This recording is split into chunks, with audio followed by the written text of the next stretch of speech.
Hello and welcome to the GRID Engineering GTE iRacing League powered by NXTGEN for round 7 and 8 here at the Festival of Speed, as I call it, because there will be a festival tonight.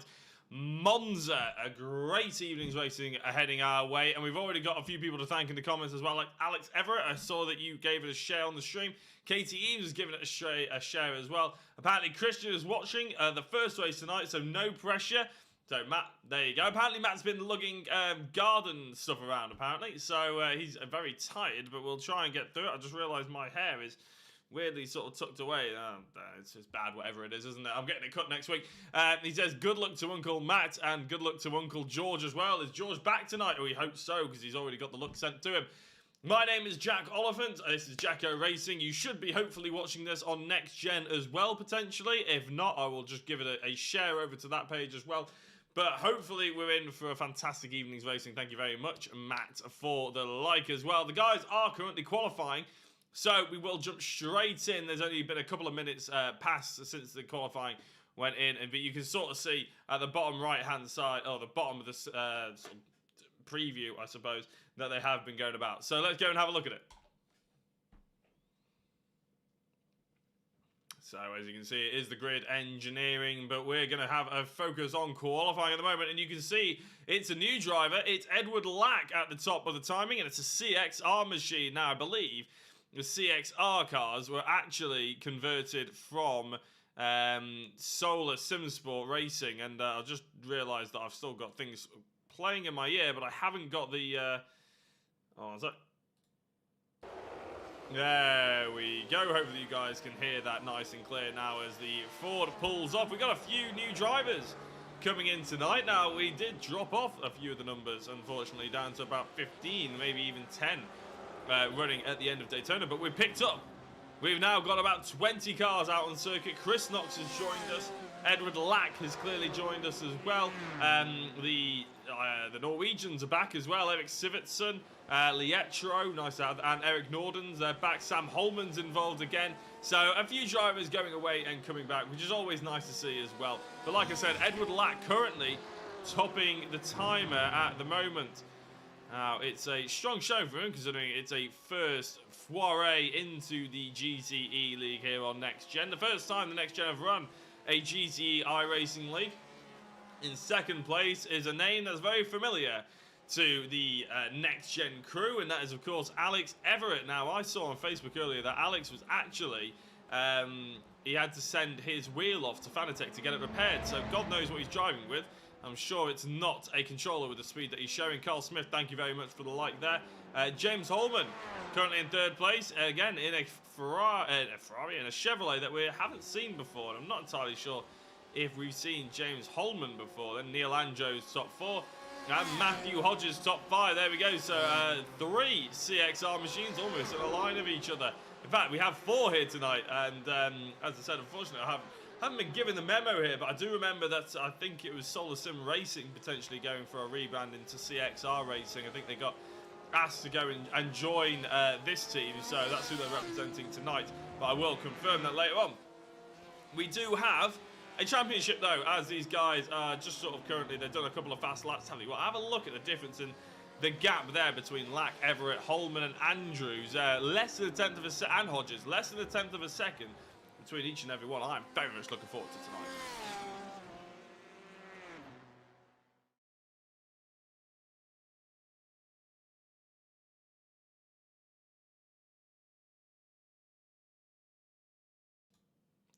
There we go. For some reason, the microphone hadn't saved. So, but what you can see at the moment is Matt Hodges on pole position. No, he's not. He's in first place after the Daytona night race that we had last Friday with 104 points. 5 points clear of Matt Acton. And I tell you what, currently in qualifying, Matthew Hodges is in 5th, Matt Acton in 2nd. So that in 6th, sorry. So that is going to be very close between those two. Miles Owens in 3rd place. Eric Newman quite heavily behind, it has to be said, thanks to the fact that obviously didn't turn up last week for Daytona, hence the do not start. Colin Martin is in 5th place in the championship, and I can see that he is here tonight as well. No, he isn't. I can't see Colin Martin, so that might be in threat. Paul Scott in 6th is here. Adam Gale in 7th. Eric Norden's back again, is in 8th. Martin Brinkworth, after a really good showing last time out at Daytona, is, I'm sure, again, not here. So actually, we're swapping about a lot of the moment. A lot of drivers sort of jumping in, jumping out. It's a shame because Brinkworth did really well. Apparently, it was his first time in the car for quite a long time. Thomas Delaney's in 10th place in the championship. Then at 11th down is Sam Holman, who is back tonight. Ian Crosby in 12th. Matt Emmons in 13th, the driver who actually organises this entire thing. Clearly not scoring as well in the points, but we will try and get some screen time for him so Christian can cheer on his uncle. Dan Merchant in 14th place. Jean Lietro in 15th. Alex Everett in 16th. Only turned up last week, so pretty good showing. Sivertson in 17th. Jochen Sigert in 18th. Michael Seal in 19th. Again, only turned up last week. And David Simon in 20th. Now, there is a third page, but I haven't brought it up because I think it's filled with drivers that haven't actually taken part so far in the series. So, or they did the first round and haven't turned up since. So we have a new current provisional pole sitter in Aaron Taylor, another one of the CXR crew. I think we're going to have a bit of a theme going here. It's going to be green and black. That is what the theme is going to be. Edward Lack in 2nd place, as we know. Alex Everett is in 3rd, and there's been no other change throughout the rest of the field. But I tell you what, there's some flying laps going in, isn't there? And again, that difference between a few of the drivers is really, really close. I'll tell you what, actually, no. Neil Andrews, again, what a surprise, a CXR driver, is wedged himself into 5th place, and 2 tenths up the road is James Holman in 4th. So I tell you, it's going to be fantastic. Is James Holman? No, he's in the Chevrolet. Of course he is.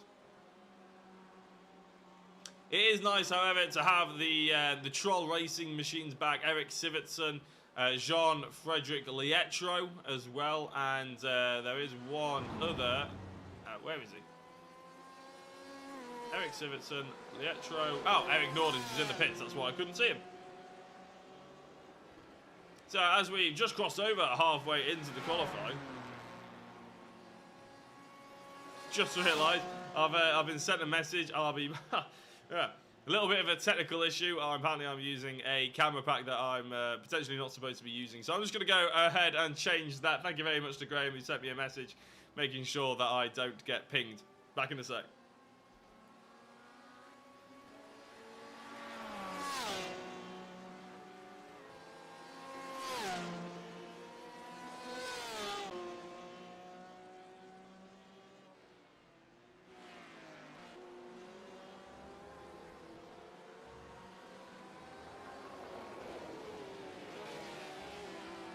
There we go. I shouldn't be anymore. Fingers crossed. As I said, unfortunately, we have had some drama in the past with using camera packs, not specifically on my channel or me, but I have heard of a bit of drama for people using camera packs that they haven't bought. I do broadcast for another company sometimes, and that's when we use those camera packs who have paid for them. And unfortunately, I just slipped up there, and I was using them for about a couple of minutes there. But luckily, we're back on track. Hopefully, we're back on track anyway. Yeah, as I said, back on track certainly, though, is Aaron Taylor and Edward Lack. And I'm just having a look there now.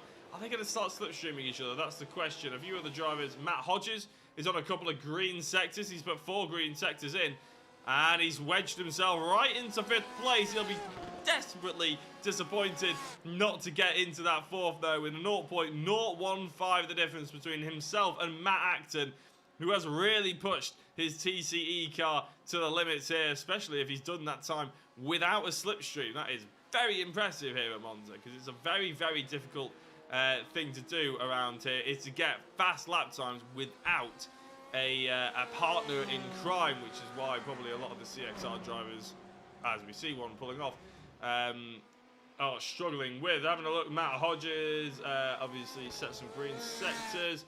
And I'll tell you what, let's go on a bit of an on-board with him. He goes into what I believe is the first Lesmo. Just so yeah, there it is, the first Lesmo. James Holman going quickly as well. Keep an eye on the timing tower for James Holman as Hodges comes out of the second Lesmo and powers his way down towards the Ascari chicane. Holman comes across the line, and it's not an improvement by him. And I tell you, the reason why I was saying have a look at that is because he's in 6th place as well, and Matt Hodges is in 5th. They're so close to each other, aren't they? At one point, Hodges was a couple of tenths back from Acton, but it's just, again, it's just been extended. 0.124 seconds the gap between them now. Powering down towards the Parabolica, find your braking point. These GTE cars, they love to lock up. So it's very important that you find one that when the tyres are optimal, you're braking as late as possible. But if the tyres aren't quite on, you've got to make sure you're powering it back up and slowly getting the track down. Going down the start-finish straight now. Important that you don't lose concentration, because all of a sudden you will hit the first corner, especially in the race. You will slipstream to your heart's content. Heavy braking zone into the first chicane. Monza is a track that's just basically full of chicanes. Got a bit of a funny story about that. Well, I'll tell it in the race, in the 45-minute race, I imagine. So that is pretty much, to go through the right-hander now, that's pretty much a lap of Monza. It's a track that pretty much everybody is familiar with. If you haven't seen it in the F1 calendar, then I'll be absolutely amazed, because anybody who follows F1 or any kind of GT motorsport out there will be fully familiar with the track. It's not all that complicated, but as you can see, the margins are super, super tight between Lack, Everett, Acton, Hodges, Holman, Andrews. Oh, in fact, the top 7 is separated pretty much. There's only one. Everett is just over a tenth of a second behind Lack, but apart from that, they're all within razor-thin margins of each other. And if we bring up potentially the gap there, that is the gap to pole position. So a full second separates 11th, or Sivertson basically, up to Aaron Taylor and Michael Seal in 11th place, a little bit further back, as well as Matt Evans, Adam Gale, Lietro, Bland. And as I said, there's not just 15 drivers anymore. We're going to have to up the stakes and bring in a few more drivers on that timing tower, I think. Let's bring in the full 20. Because we have the space. There you go, Ian Crosby, Nordens and Holman. That's Sam Holman rounding out the field. Looks like Neil Andrews is going very quickly. So let's have a look at Neil Andrews. He's in 7th place at the moment. He comes across the line to put it on pole position. I said it was quick, and it's lightning quick. 3 tenths or 0.221 seconds. The good ahead of Aaron Taylor. An absolutely flying lap, and I said about how close it was from 7th to 1st. Well, Andrews has gone and proved me wrong. It's not that close anymore. 143.99 is a stunning lap by the CXR machine. And looks like he knows he can't get any better than that, so he's not even going to try. That's 5 green sectors that Andrews came to blows with, and equaling obviously a purple flying lap.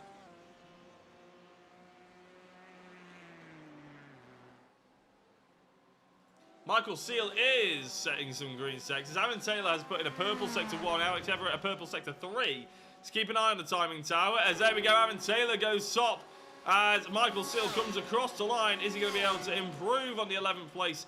It would take quite a big lap, to be fair, to improve on it, because he's half a second off, and he hasn't. But Aaron Taylor goes on pole position. Alex Everett, as I said, has purpled sector 3. I'm not entirely sure where sector 3 ends, so as he goes towards the Ascari chicane, we might actually see that purple sector disappear. And in fact, yes, we have. It was actually the previous lap that he set that time in. So as Chris Knox set some green times, where does that put him? He's not actually set a legal time as Chris Knox. So he's actually stone dead last in 20th place. So it's only showing 18 at the moment, but he's actually stone dead last.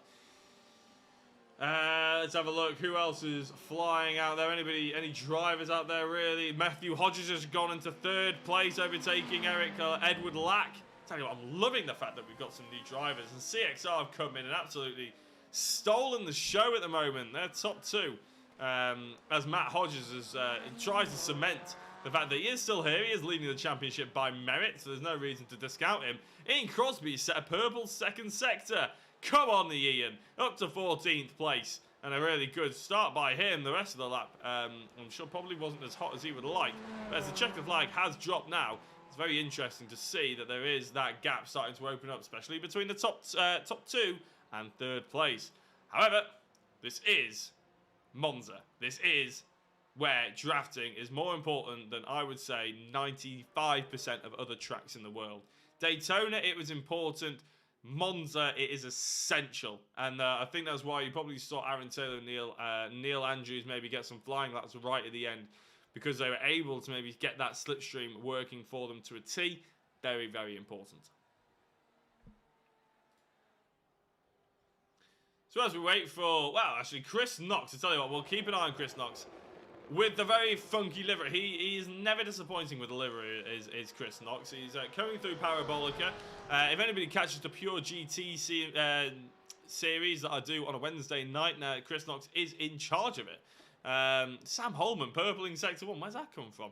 I don't think Chris Knox managed to get that time in then, so he will be starting on the back of the grid. And I think he must have been about 30 yards away from setting that lap time. So that's absolutely gutted for Chris Knox, but we'll hopefully be able to bring you the grid as soon as possible.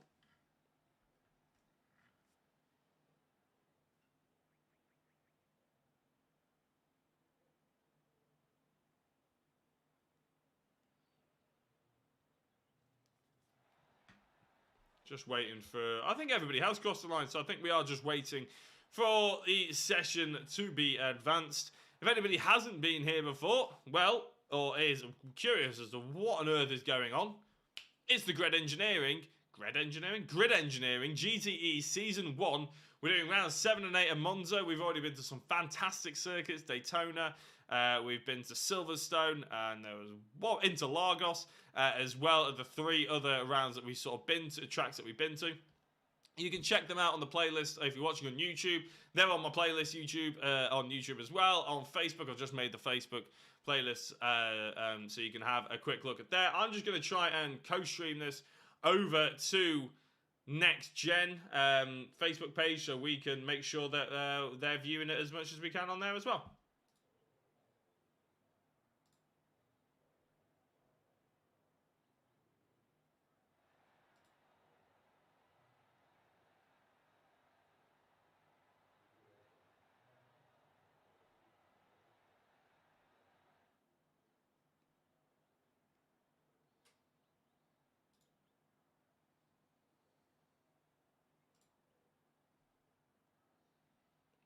Sorry about this, it's just being a bit finicky. As we can now go to the grid, actually.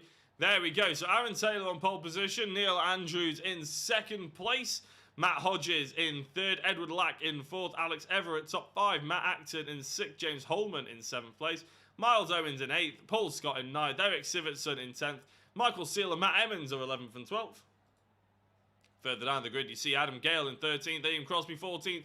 Jean Lietro in 15th place, George Bland 16th, Eric Nordens in 17th, Sam Holman 18th, Chris Knox and Jochen Sigert, 2 drivers that didn't set a lap time in the end.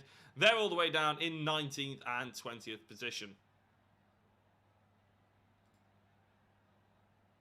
So as we wait for the pace car to just pull away, I'll just finish crossing this over to NXTGEN so everybody can see the action as well. A big thank you to everybody who's tuned in, liked and commented. If you are a driver that maybe sat on the grid and just tuned in to the stream, please by all means give it a like and a share as well. Hopefully NXTGEN can start seeing this because I've cross-posted it to them as well.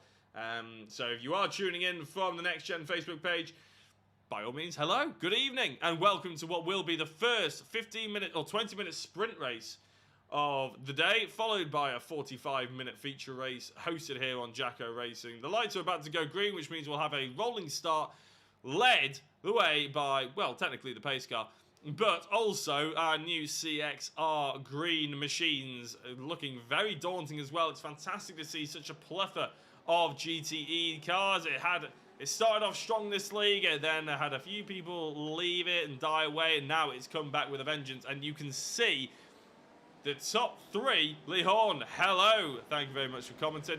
You can see the top 3, if not actually, the top 5, well, 4 out of the top 5 are CXR cars. So I think we're about to see a battle of the CXRs at the moment. It's going to be brilliant. Let's see if Matt Hodges can get himself into that league as well, although I think Matt is actually part of the CXR cars. Trying to get a camera angle to make sure I'm actually right. Let's go for left front suspension. He is, in fact. So Matt Hodges, it's Matt Acton, who is the car in the TCE machine. Thank you very much to Lee. That is actually the next car that isn't one of these CXR cars. So it's also interesting to see that 3 of them have gone for the Porsche, and then Edward Lack has decided, you know what, I'm going to be interesting. I'm going to make it different. I want to go in a Ford. Let's just do that for the sake of it. So someone probably had to design a paint kit for that Ford after doing them for the Porsches for the 3 other drivers. Anyway, we're about to get underway, and the lights have already come on, I believe. Well, the engines have certainly risen. These guys are going flat out already as Aaron Taylor crosses the line in first place. Neil Andrews in second, followed by Matt Hodges in fourth. Edward Lack in fourth. Alex Everett overtaking Matt Acton as they head down towards the first corner.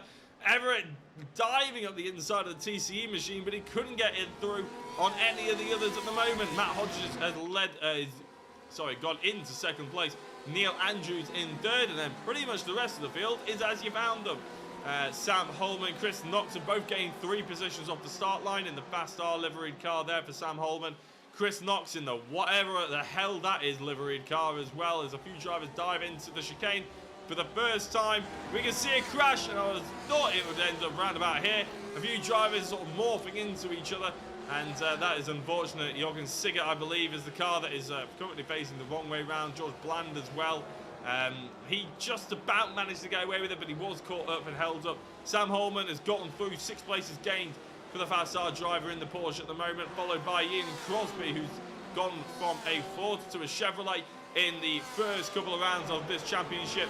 Aaron Taylor still leads the way. Matt Hodges, Neil Andrews, Edward Lack, Alex Everett are your top 5. They're pretty much as they were, apart from Hodges and Andrews swapping around. And then 6th down to 10th of Acton, Holman, Miles Owens, Paul Scott and Eric Sivertson are all the same, as well as Michael Seal in 11th. But Chris Knox gaining 7 positions in a car.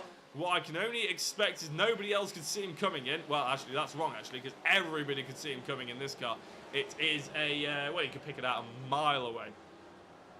Jochen Siggert up 7 places, and I tell you, well, actually, Sam Holman, that means as much as had enough. Matt Emmons, unfortunately for Christian, Matt Emmons was, Emmons is one of the drivers that was involved in this incident, and it looked like he was a passenger. He didn't have any choice but to be turned round, and that is him pulling away into the gravel, trying to get the wheels spinning to get back going. What an eventful first couple of corners. Oh, who has made some progress is Hodges at 1, Andrews is down 2, Holman is up a couple of places. There's been an incident. Alex Everett has dropped down, well down the order. Well, I say well down. He started in 5th place. To be fair, he's only 6th, but he's all of a sudden got caught up in a little action here with Matt Acton. James Holman as well, Alex Everett, Miles Owens. So this all of a sudden could be where we start to see the main fight for the championship points, because realistically, the top 4 probably aren't going to make that much movement. George Bland has gone round now. Christian has tuned in for the first race of the evening, and it is not going the way for his uncles, unfortunately. Let's have a look and see how George Bland is getting on here. What on earth has happened to him in the Chevrolet? He's in the same car as Matt Evans. He looks to the outside. Oh, he's just touched the grass, and he's speared into the, I think that's Jochen Siggert. Yes, it is Jochen Siggert in the BMW, the Jägermeister car. Let's have a quick one more look at that one as we go through the fast flat right-hander. He's looking to go around the outside. He then changes his mind to go inside. Oh, that is the... Tell you what, that is dangerously close, isn't it? And that is what can happen. Luckily, the other 2 get away unscathed.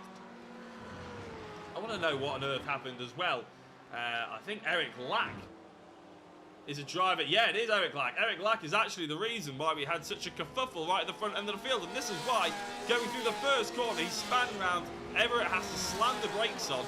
And that's why Everett gets caught. He's now down to 6th, Acton up to 4th, and James Holman up to 5th position. So let's have a look and see. Edward Lack now, he's probably going to be the driver to look out for, especially in the reverse grid in 45-minute feature race, because he's going to be right at the back of the field. Well, to be fair, we don't know that. He might actually storm his way through. He's got fantastic pace behind him, and he's already going through on Eric Norden's in the BMW.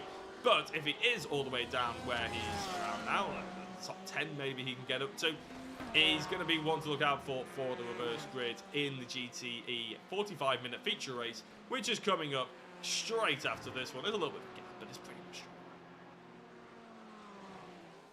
One driver, and the only driver, who hasn't yet changed a position from the starting lineup is Aaron Taylor. Pole position and leads the way by 0.7 of a second. He's got 2 of his teammates behind him in Hodges and Andrews. Hodges, obviously, a big major player in the championship as well. He is in first place in the championship only by 5 points to Matt Acton, who's currently running in 4th place. So those two, I'm sure, will keep the duel going. However, the advantage goes the way of Hodges, not only in the points, but also because he's now got 4 teammates to help him out with, or 3 teammates to help him out with. Sam Holman is out of the race, I assume, because he's just texted me, and unless he's using his phone while driving, which we all know is ill-advised, especially as you're hurtling down towards the Parabolica. In fact, yeah, I can see Sam Holman is in 20th place. He is in the pits. You can see actually on your left-hand side timing tower. So instead, he's taken to WhatsApp and decided to text me and said, I won't tell you what he's texted, but let's just say he's not very happy. But just go and get a drink and be back for the 45-minute feature race here. Sam, I'm sure you'll enjoy it. Problem is with Sam, he's probably just driven all the way back from Cheshire as well, down to Milton Keynes, I think he lived in, after work on a Friday evening, jumped on and has been taken out instantly. So, well, taken out, you know, we haven't seen the crash all that closely. Matt Evans has had another crash, or is this a crash we've already seen? No, it's a new one. Heading down towards the Ascari chicane. No, it's the second chicane, isn't it? Is he going to go too wide here? Oh, no, he didn't go too wide, but he did carry too much speed. And parked himself, nice little dent in the bumper there. Hopefully that hasn't ruined his grille. Tell you what, if that was a Porsche GT3 in real life, that would actually ruin the intercooler and genuinely would probably have to retire the car just for that little bump. I know in the GT4 Super Cups we often had to worry if we went off, which unfortunately I did a lot. If you got grass in the front of your bonnet, even if you didn't crash into anything, you just went grass cutting over Donington or something like that, you would end up having to come in and get the grass cleared away from the cooler on the front on the radiator, because the car would overheat, and it is a big problem in a lot of race cars. I'm not sure how accurately it is displayed here in iRacing. I do know in the NASCAR that drivers have to dodge out the way of a few of the other drivers to try and get some air in the car so the engine doesn't overheat. But I'm not sure how accurately it's represented here in the GTEs. Paul Scott hunting down Miles Owens. Now Miles, I believe, was in the top 5 for the championship standings. So it is interesting to see how he is sort of in the play. I wouldn't say the best of the rest quite yet, because obviously that probably would go towards Matt Acton, Holman, Everett as well. But they're in the next fight, and I'm sure Miles will be trying to take advantage of maybe some other cars, maybe making some mistakes, or maybe trying to be dragged along and get into the next sort of plethora of cars that he can get involved with, maybe the fight for 4th with his teammate Matt Acton. A little bit the squirrel of the rear wheels probably won't be the way to do it though for Miles Owens. Coming out of the first chicane, it's a very difficult part of the track to get right. James Holman is hunting down the TCE car. Now, how much here is letting the car ahead sort of play his way? How much is getting into the rhythm? Is it going to be a full-on aggressive manoeuvre, or are they just sort of wanting to stick in the slipstream until the very end? I remember seeing a mini race at Thruxton. I mentioned it quite a lot in my commentaries, but a mini race at Thruxton which actually engaged the slipstream effect for the entirety, and the last place you wanted to be on the final lap was in the race lead, which is quite weird to think, but it was just because a driver who came from 6th place, I think, ended up winning it just because the slipstream was so strong on the final lap, they actually ended up coming across the line in first place. Ed Lack, although having that spin earlier on, up to 13th place now. And as I said before, he's got quite a way to go if he's going to try and catch Eric Sivertson, which is the fight for the top 10. Crosby and Knox are nice and close to him. You can just about see them going through the Ascari chicane there. But after that, he does have a 7-odd second gap between himself and Sivertson in 10th. So I think we do a top 10 reverse grid here in the GTE GRID Engineering iRacing League. And then it's the reverse 10 for the 45-minute race. So I don't think Lack will quite get there for the potential pole position, but he will be in 11th place. And you know where that sticks him? Right in amongst his teammates, because at the moment, Taylor, Hodges and Andrews will be 10th, 9th and 8th. So we'll be CXR 11th, 10th, 9th and 8th. Chris Knox, though, up 8 positions as we see Ed Lack going through on Ian Crosby. Oh, I was about to say Ian doesn't fight it that hard. Tell you what, he almost cleaned out Chris Knox there. Not entirely sure where his brake pedal went, but Chris goes wide, and Edlac is already through 9 seconds ahead. Ian Crosby's gone to the pit. He's probably wiped out his car, and I'm actually amazed that he didn't wipe out Chris Knox as well. Let's have a look and see what on earth happened there, because looked like a bit of a scary one.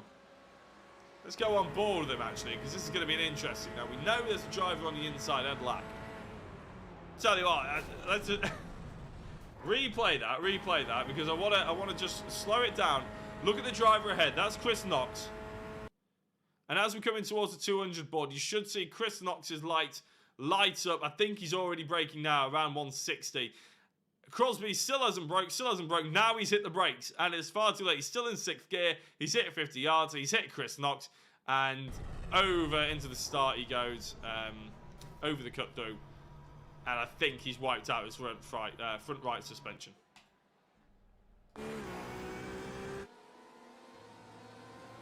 James Holman still hunting down the TCE car. As I said before, not entirely sure how much of this is mind games, how maybe he's going to push later on. Not entirely sure. But it is, at the moment, Matt Acton's 4th place, and he'll be very keen to keep hold of it for 10 minutes. Owing to the fact that, obviously, he's got a championship order to try and protect. Obviously, Matt Hodges is in 2nd place. That's not going to help Acton too much, so he should try and need to limit the damage that's potentially going to be on course here for the GTE League. Chris Knox is off. He's in the pits. He's had to come in, I imagine, due to that contact. Now, he's had a crash, actually, as well. Is this due to that contact? Is there a little bit of a skittish rear end for the number 21 machine? Oh, going through Parabolica. Now, that looked like a turning issue. That may have been the rear end giving up on him. A little bit of suspension damage. Not really going the way for Chris Knox. Let's have a look again. And as you can see, he's going not even at the racing line, to be honest. But as he turns in, going relatively slowly, it just doesn't go for him. I think that's a suspension failure, thanks to that earlier incident with Ian Crosby. Paul Scott has got past Miles Owens, and Miles isn't going to take that sitting down, is he? They're not worried about trying to catch up to the next bunch of cars anymore. Owens is just keen to try and get past Scott, who's just launched himself over the curves. I'd be amazed if that doesn't cause some kind of suspension damage, to be honest. But we're now on to the part of the track where Owens can potentially make some kind of move. He's going to go left or right. It's inside or outside. He needs to choose semi-soon. Scott looks like he's looks like a tyre is slightly poking out there, but I think it's just a toe of the car. He goes defensive as Owens tries to sweep round the outside of the Parabolica. Nothing doing just yet. Keeps back in to the apex now as well, and it's another opportunity for Owens to try and make a move as Neil Andrews has gone on and set another purple lap time. Scott going defensive, as you would expect going into T1. Owens not having the overspeed as I thought he might like. This is actually interesting because at Daytona, we didn't see the slipstream as anywhere near as effective as we see the likes of the MX-5s or even the TCR cars that I actually started commentating on with NXTGEN a year ago with you now. I'm going to check the actual date, but must be getting on to bang on a year, which would be sensational. I was going to share my first ever broadcast commentary, but I'm a bit embarrassed to, I think, because from memory, it is awful. I had to have a friend who came and did the cameras with me. It was that complicated. Now we all do. I do it all myself, which is why sometimes I go a little bit quieter. But thank you very much, Christine Pascoe, even, for the like on the stream as well. Brilliant to have you along, and hopefully those of you who are new to the stream and new to NXTGEN or the Grid Engineering or new to Jacko Racing or anything like that, if you'd like to give a share or a follow or a subscribe or wherever you're watching it from, that would be absolutely amazing. Thank you very much for it indeed. And if you want to give a comment, get involved, maybe you're supporting somebody. Maybe you may be supporting one of the new drivers that haven't necessarily turned up before. The likes of the CXR crew or even the Troll Racing. Oh, I'll tell you what, Paul Scott going a little bit aggressive defensive there, wasn't he? He was definitely giving Miles Owens the old squeeze on the outside. Harry Melvin enjoying the stream by the looks of it, and you're right, it does look good because it is good. Acton and Holman are going nice and close to each other, but I'm sort of under the impression that Holman is actually sort of holding back a little bit. He's holding. There's a joke somewhere about Holman and holding, but I won't go and try and make it. As Paul Scott looks like he's been taken advantage of here, and up the inside goes Miles Owen. The TCE car is trying to get back up. Is he going to be able to do so into T1? He's got the first apex. More often than not leads to the second apex here at Monza for the first chicane as Paul Scott turns it around. Paul Scott, after trying so hard to keep that fight going, has turned it around, and Lack, who has not only got up to 10th place, he's now up to 9th. I'm not entirely sure how Lack managed that. I think it's because Michael Seal is now down in 15th place, and I believe he was in 9th or something like that. Harry Melvin, thank you very much for the share on the stream, not even on the comment, you're bringing in the share as well. Thank you very much. Go on, Paul, says Harry Melvin. I'm hoping you don't mean Paul Scott right now, because it hasn't really served him too well, that wish of luck. But what happened to Michael Seal then?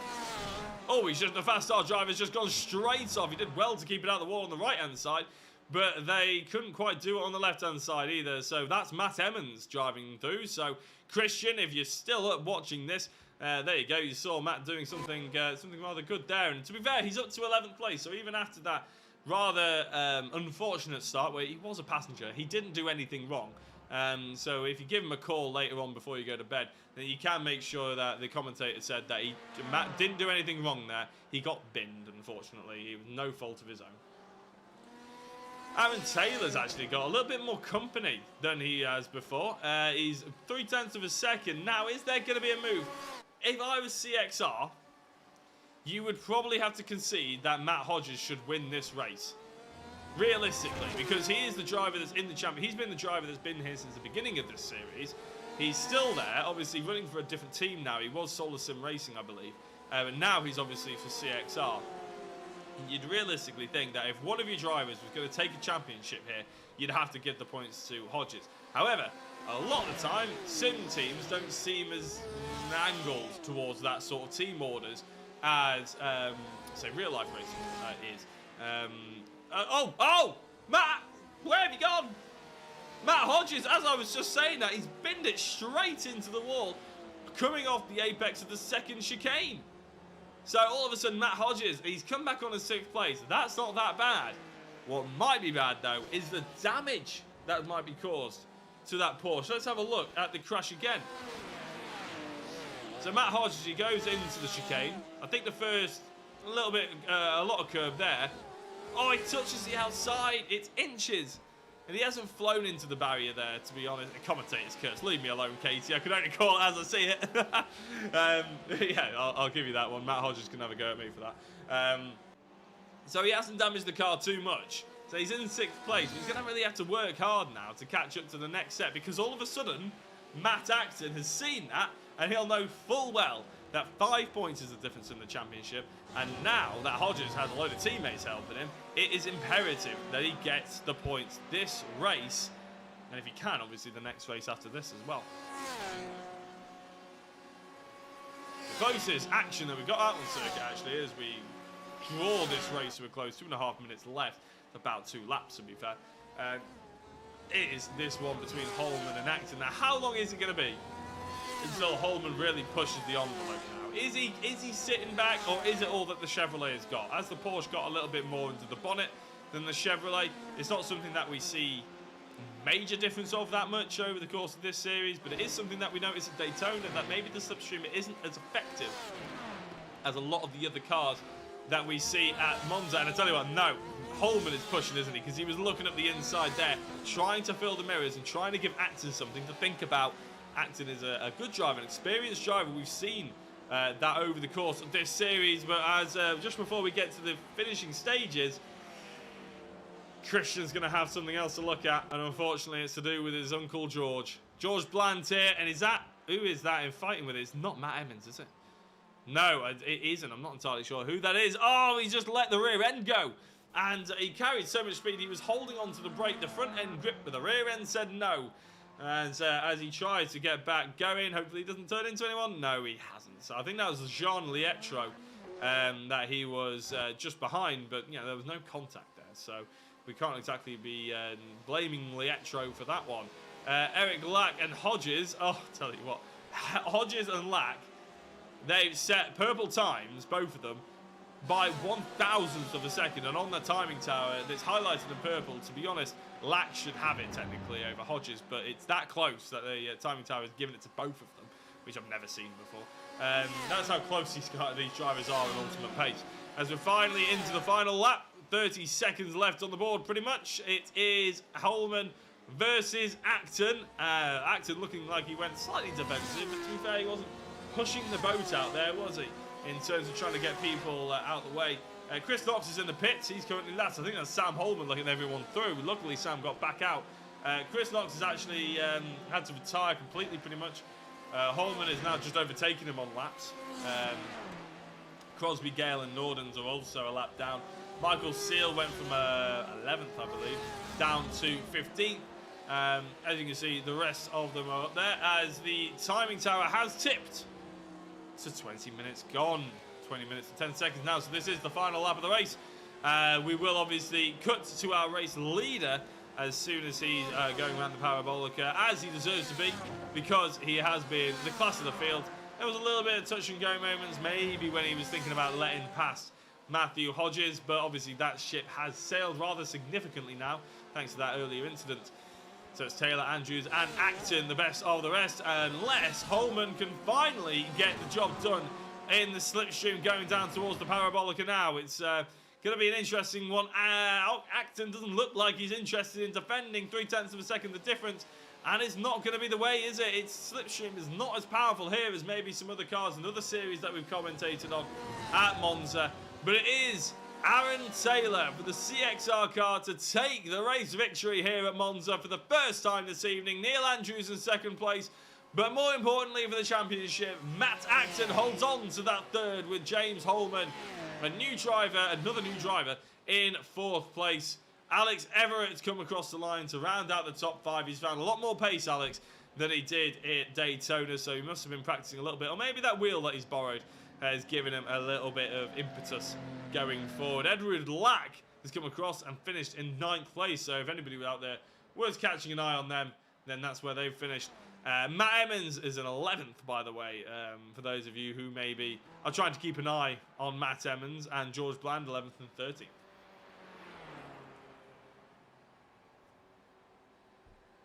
Oh no, I think Sam Holman had a crash just before the end of that race. And that is a rather banged up looking Porsche. Followed by another rather banged up looking Porsche. Going into the first corner. I don't think it's going to turn. No, it doesn't turn. And he's only just been in the pits. So I'm not entirely sure what Sam has been up to. But either way, it's not gone his way. So as we wait for everybody to cross the line, I'd like to give a big thank you to everybody tuning in, whether you're watching on the Next Gen page, YouTube, the Facebook, whatever you're doing, even if you just finished driving and you're tuning in. Thank you very much. It's awesome to have you down here, and we'll be bringing you the race results for this particular race. Then we'll be jumping out to a different server for the 45-minute feature race. Great race, guys. Looking forward to the feature. Time to get the child to bed first, though. You've got about 10 minutes, KT. You better make it quick. I bet you he's going to be wanting to watch the second one. Because it's going to be very interesting if the first one's going to be anything to go by. Let's bring you at the race results then on your screen. Aaron Taylor confirmed the victor by nearly 2.5 seconds ahead of his teammate Neil Andrews. They're not privateers. I will try and get that fixed in the meantime. Otherwise, it'll be for next week. Matt Acton in third place. James Holman in fourth. Alex Everett rounds out the top five. Matt Hodges in sixth. Miles Owen in seventh place. Eighth is Eric Sivertson. 9th, Edward Lack. 10th is Paul Scott. 11th, Matt Emmons. Jean Lietro was in 12th place. George Bland in 13th. 14th is Jochen Sigert. Michael Seal ended up 15th and was the lead driver. The last driver who wasn't lapped. Adam Gale, 2 laps down. Ian Crosby, 2 laps down. Sam Holman, 4 laps down. And last but not least, Eric Norden's 5 lap downs. And Chris Knox, 6 laps down. So, thank you very much for watching the first race of the evening. We'll see if there's any interviews to get going before. It doesn't look like it. I think a lot of drivers are probably in their own Discord, especially the CXR guys. Maybe they'll jump in after the second race of the evening, but we're going to jump away to try and get ourselves into the second server. Mine has been Jack Oliphant, and we'll be back in about 10 minutes' time. If not, a bit sooner, if we get a little interview or something like that. But we'll see about that. We'll be back in a sec.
No signs of life no more. I put your love under the knife.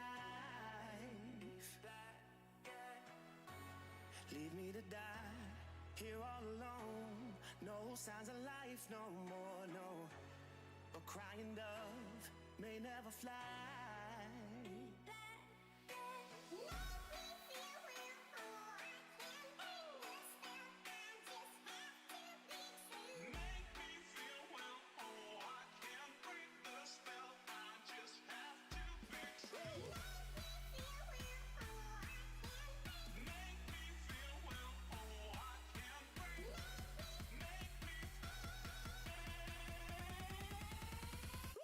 It's black and white.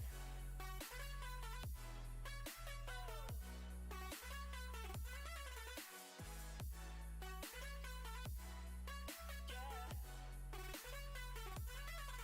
Black and white. Oh, oh, oh, oh. It's black and white. Come on, baby. Love, no more, baby. Black and white. Come on, baby. Love, no more, baby. It's black and white. Just let me go. It's only right. For all I know, it's only matter. It's calico. It's black and white. White, white, white. Just let me go. It's only right. For all I know, it's only matter. It's calico. It's black and white. White, white, white.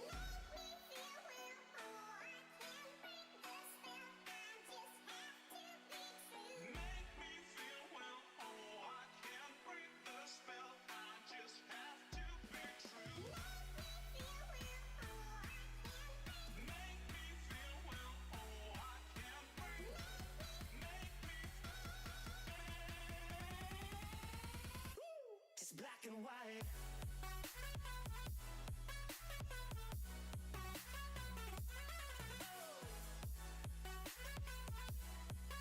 Yeah. Black and white. Oh, oh, oh, oh. It's black and white.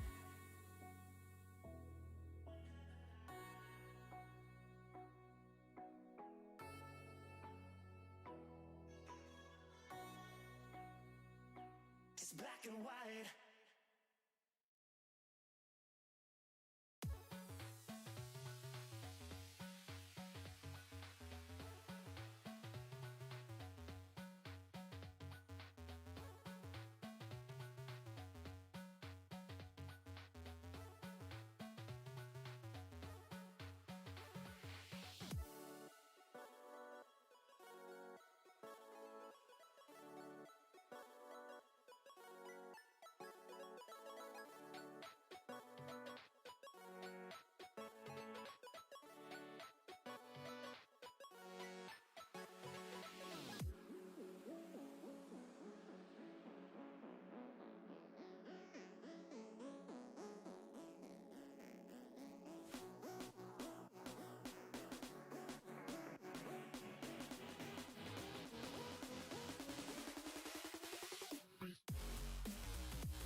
Hello everybody and welcome back to the GRID Engineering GTE Season 1, Round 7 and 8 here at Monza. And it's going to be a thrilling feature race coming up for you as well. We've had a good first race, a good sprint race that pretty much set the grid for the main event, which is coming up on your screens any minute now. We've got about, in fact, we're exactly a minute away from it coming onto your screens.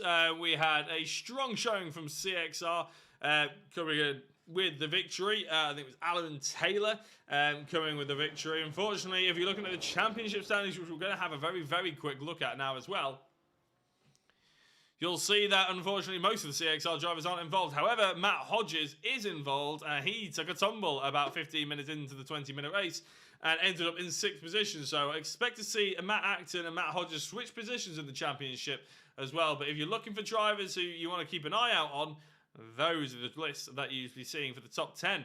Obviously, a couple of new faces, which are very much exciting to see from our perspective, making Monza an extremely interesting race indeed. But we're about to go into the second race of the evening, so let's dive back into it.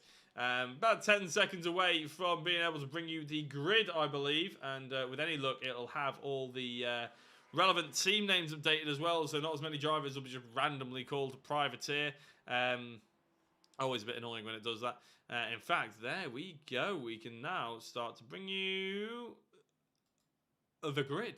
Michael Seal on pole position, then. It's a full reverse grid by the looks of it. Matt Hodges in 2nd, that means. Miles Owens in 3rd. Matt Emmons in 4th. Sam, I'm not entirely sure this actually makes any sense. Let's just quickly go away and try again. There we go. I was wondering, that was a bit strange. Paul Scott on pole position, then Edward Lack in 2nd place, Eric Sivertson in 3rd, Miles Owens in 4th.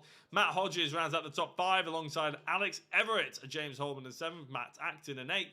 Neil Andrews in 9th with Alan Taylor in 10th, and he won the first race of the evening. Matt Emmons in 11th and Jean Lietro in 12th. Oh yes, top 10 reverse grid. Yeah, I was wondering that. It didn't look quite right. George Bland in 13th, Jochen Sigert in 14th, Michael Seal 15th. There we go, not on pole position. Adam Gale 16th, Ian Crosby in 17th. Sam Holman has returned. He sent me a message saying that he is here for this evening's second race. With Chris Knox in 19th place. Now we are about to get going, so let's have a look at the drivers as they start to make their way. It will be Edward Lack on pole. And, well, he was starting in the top 4 for that race, for the first race, but then had a big incident all on his own, unfortunately, coming out of what I think was the first chicane. He just touched the gravel on the exit and ended up spinning round and had to recover all the way to 9th place. I think that means he's already gained 1 position because we haven't had a driver join us. Paul Scott was supposed to be on pole, but he's not on the grid, so it will be Edward Lack taking that pole. I'm sure he'll be relatively pleased to hold. He'll have Matt Hodges soon joining him, I'm sure, starting in 4th place. That's only on the 2nd row, obviously, and here at Monza, it's all about how cleanly you can get through the first corner, and in a 45-minute race, you want that to be relatively clean, I can assure you. It's the sort of race that we've done it a few times before now. If a driver does crash out, and I know they're up for having a chat, we will drag them in for an interview during the race. Matt Emmons has done it a couple of times, and I know Sam Holman, I'll do it whether he likes it or not. Edward Lack then leading the way. The pace car comes in, and they can start thinking about when they're going to put the power down. A few drivers maybe getting ahead of themselves before we head off, and away we go. Edward Lack has started the pace, and he's gone through, then held his first position quite well, it has to be said. Matt Hodges is up to 3rd place. Miles Owens is in 4th. And up the inside, here we go, as Hodges is on Sivertson. Sivertson tries to take the 2nd apex, cuts across Hodges quite significantly, allowing Lack to be ahead of everybody else, that's for sure. Doing really well.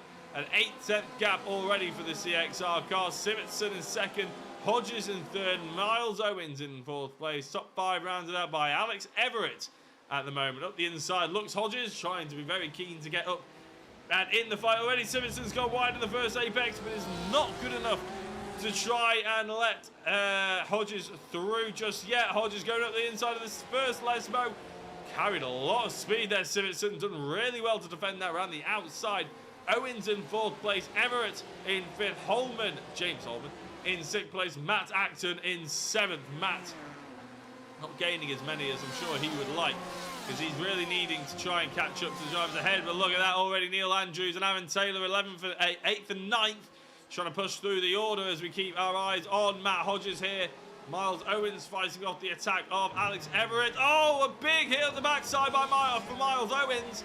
And into the wall after the Ascari chicane of TCE car off as well. Not sure who that was. That may well have been Matt Acton. Going 3 wide down into this one. There's James Holman's involved in this one. I think Neil Andrews and Alex Everett about to lose out on that 4th place that he's just gained. He might well lose out on more, and he has lost out on more. Alex Everett spinning off and around the outside. That's really gutting for him. So Edward Lack still leading the way by Eric Sivertson and then Matthew Hodges. But in the background, you can see Aaron Taylor and James Holman and Neil Andrews going 3 wide into the first corner. Is never advisable, especially between teammates. Aaron Taylor goes through in the lead of them, Neil Andrews, and then James Holman, followed by George Bland. And Chris Knox just swapped from the, what was he in before? The BMW to Porsche during the interval. Not sure if that one's strictly allowed, but he is new tonight, so they might get away with that one. Sivertson has lost out finally to Matt Hodges. Couldn't keep him down for long. Good yet. Hodges goes through into 2nd place. Matt Acton, though, all the way down to 10th position. And we saw him going wide out of the Ascari chicane as Chris Knox is being overtaken by one of the Fast Star drivers, Sam Holman, who is having a little bit of a better time of it. I'm sure he'll agree. In 8th position and probably be enjoying it an awful lot more than he did in that first race as well. As by this time, he pretty much already texted me that he wasn't too pleased about what had happened to him.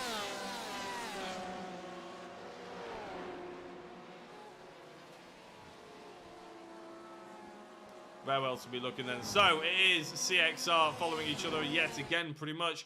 A 2 or nearly 3 second lead gone the way of Lack this time. But look at this, already 4 out of the top 5 have been covered by CXR drivers. Eric Sivertson as well in 3rd place is pretty much the only driver. Well, he is the driver. He's the meat in the sandwich that is CXR at the moment. And doing well, to be fair, of it as well. He couldn't quite hold on to the position away from Hodges, but he hasn't allowed him to drop him either, which is quite nice.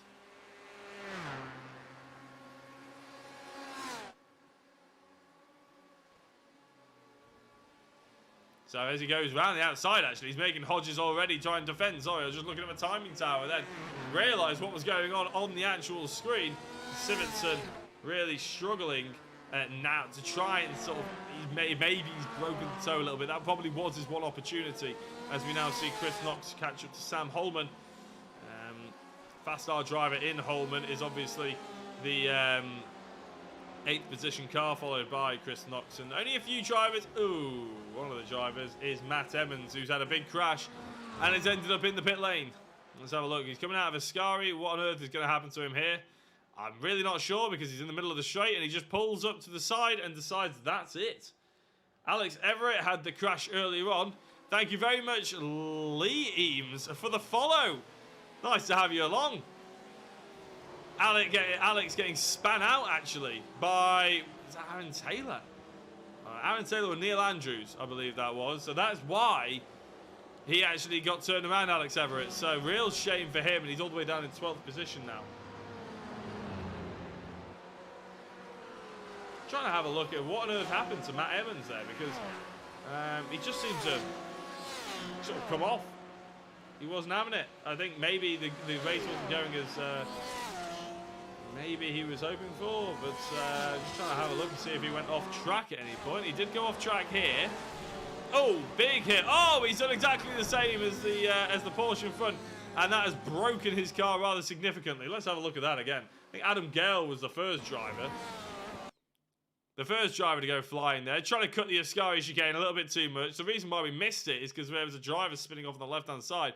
A huge hit there, and then Matt Emmons does exactly the same thing. I think, what's it called in a BMX? Is it an Enzo, something like that? Well, that'll be why Matt Emmons is sat in the pits at the moment, and we'll try and catch up to him a little bit later on. But Sivertson and Taylor going side by side. And I tell you what, Hodges hasn't got away too much either. Sivertson going for the defensive on Taylor, but he's not having it any other way, is he? He's going to have to concede that one as James Holman is the next car, which means we've lost a CXR car somewhere. And I'm not sure where it is. Neil Andrews. It's Neil Andrews who was in the pit lane. Paul Scott's had a crash, by the way. What on earth happened to Neil Andrews? Let's have a look. He was in fifth place at the time, sorry. Apparently he had a bit of an off track. So as he plummets towards the Sky chicane, hug to the left-hand side as you do, wash out to the right. Is it into the braking zone? Does he hit the curb as well? I'm not sure where there's an incident here. I really don't know what on earth has happened to Neil Andrews or the reason why he's come off. He ended up just going into the pits for some reason. Maybe he got a drive-through. Sorry, that's not what I was looking for. We're looking for Paul Scott's incident. That's what we're looking for. This is right down the field. This is the 13th or 12th place or something like that. Going into the second chicane. Oh, just too much speed. To be fair, there was no contact. Good racing room left by all, but not enough. Not enough sort of speed taken off the car there, unfortunately, for Paul Scott. Chris Knox has had another off track. We're currently looking at him. His car's looking a bit skew-whipped. Looks like he's smirking at us, really, doesn't it? As he's going towards the first chicane, trying to follow Alex Everett. He's back into the top 10. As I think Ian Crosby has just gone through the cut-through. He has, knocking out all those cones. It's lucky it's not an MSV circuit because Mr. Palmer will be around with his trying to get you the checkbook out there as he tries to replace some of them. The TCE car that is in the background, there's Miles Owens. Miles with a rather bent-looking rear wing as well. Sorry, something has happened at home, so I'm out. No worries, Matt. It's always more important to do that, and it looked like your car was pretty messed up anyway, so can't be blaming you there.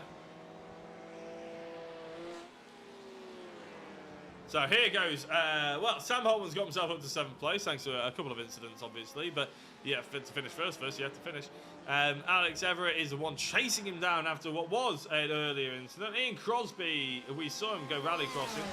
Michael Seals had an incident, but we're just going to have a quick look and see how Alex Everett makes of the Fast R driver. Can he be faster than Sam Holman? That is the question. Flying around the outside through the Ascari chicane, it goes the way of Alex, and he's through into 7th place. Sam did try and defend. There wasn't really any defence towards that, though, at the moment.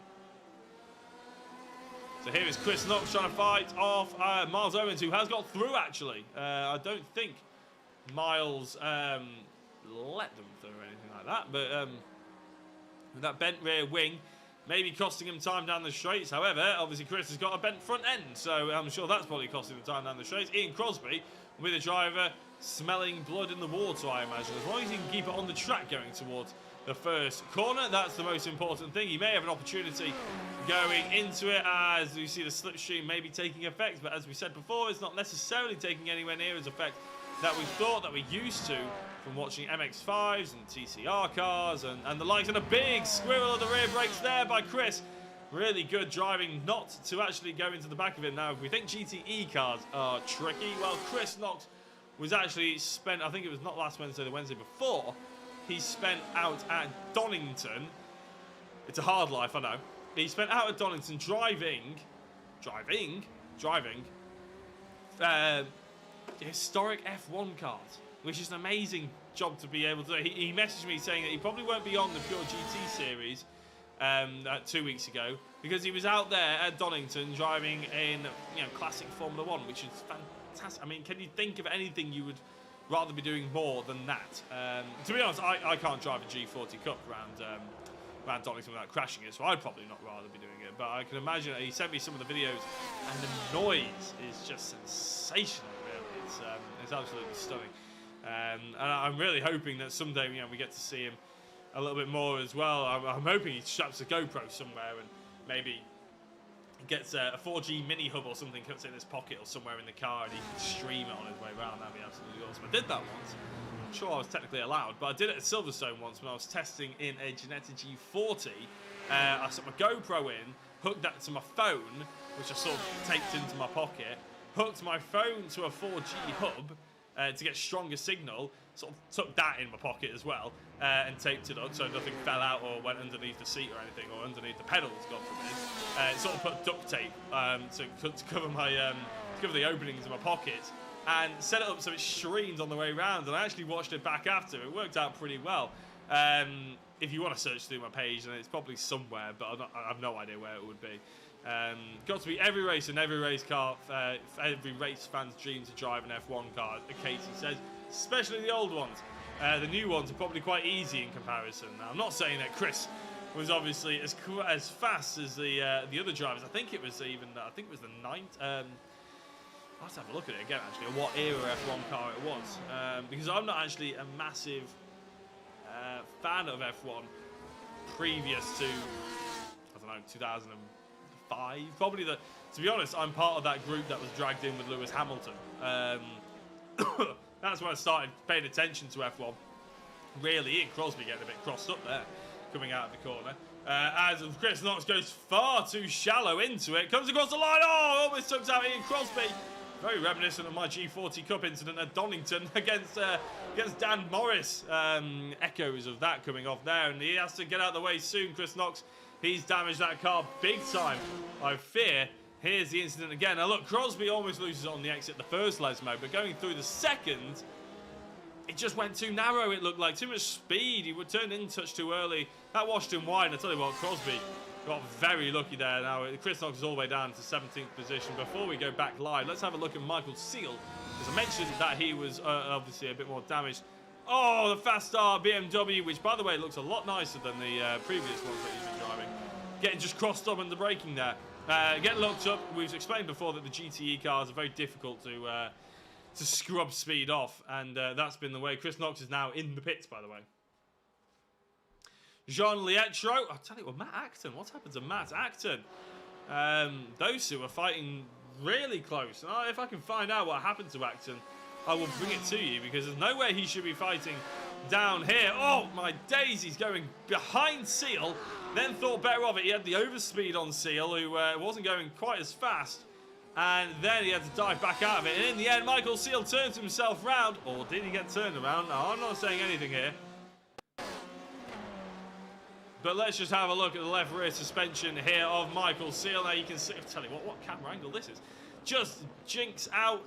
And no, it was no contact there from Matt Acton. Seal just spins up the rear wheels. And ends up in the pits. That's an interesting one. As I said, I'm trying to find out what on earth has happened to Matt, because there's no real reason why you should be all the way down there. From what I've seen so far, he was in the pits. So Matt Acton entered the pit lane 10 minutes ago. Now, we missed that one. We missed that big time, unfortunately. Just searching through to see if we can find out what happened. Now, is this the incident? Oh, yes. Oh, so there was one of 3 cars that ended up doing exactly the same thing. That is rather interesting. So Matt Acton actually was the first driver. So Miles Owens, his teammate, flies off there. Matt Acton goes barreling over the curb there, goes front end, and I think it was Adam Gale did exactly the same thing. I'm not cutting between things here. I am literally just searching. I mean, that was all on lap 1. 3 drivers doing identical incidents there. And that is why Matt Acton is all the way down in 13th place. Now, luckily for him, he is on the lead lap. So he is able to try and claw some points back. But he was, after the first race, in a real good position for championship points gaining against the driver that's on the screen now, Matt Hodges. Matt was is now in 2nd place, but he finished in 6th in the first race, which swayed the championship battle towards Matt Acton's persuasion, shall we say. But now it's going to go heavily the way of Hodges again. So it's almost damage limitation that we've got to look out for Acton, unless Hodges obviously acts on that commentator's curse that we enacted on him in the first race and goes flying backwards at some point. Who's to say? Alex Everett then, he's in 7th place. In fact, we'll do a rundown of the top 10, shall we? So Edward Lack, we haven't really seen too much of him, but he has a 2.7 second lead, I think, by the end of the second lap, and has not looked back ever since. Matt Hodges, obviously we mentioned him a couple of times, took a little while to get through Civittson, but since he has, he's been flying along with his teammate, new teammate Aaron Taylor, new to the championship, along with Edward Lack in pole position. James Holman then, also new to the championship. Not sure what team he's racing for. However, he is doing well regardless. He's not part of a team as far as I'm aware. But he's doing a stunning job at the moment. Then it's Eric Civittson. Again, a driver who was really running strong at the beginning of the series, then maybe took 1 or 2 rounds away. He's come back in the Chevrolet, and he was running strong against the CXR drivers.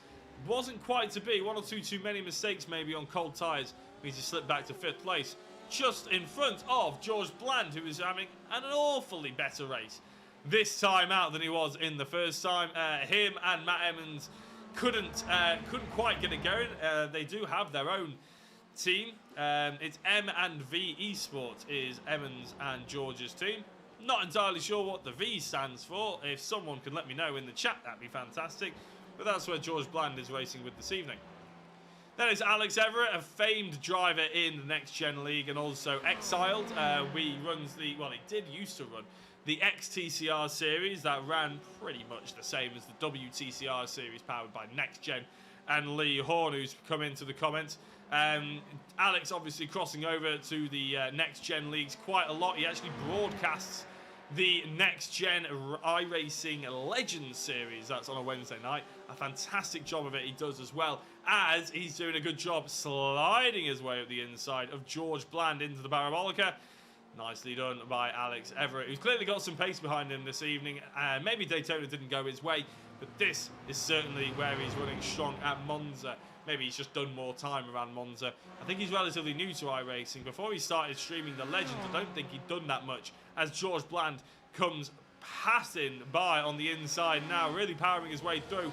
Alex trying to defend it. It's not quite happening, but George just pulls out, doesn't he? Maybe he just decides that it's not worth the extra braking zone. Alex maybe a little bit faster as George goes wide now. That's really disappointing for him. He's got a long way back to Sam Holman, though, as I'm sure is actually the Porsche in the background there.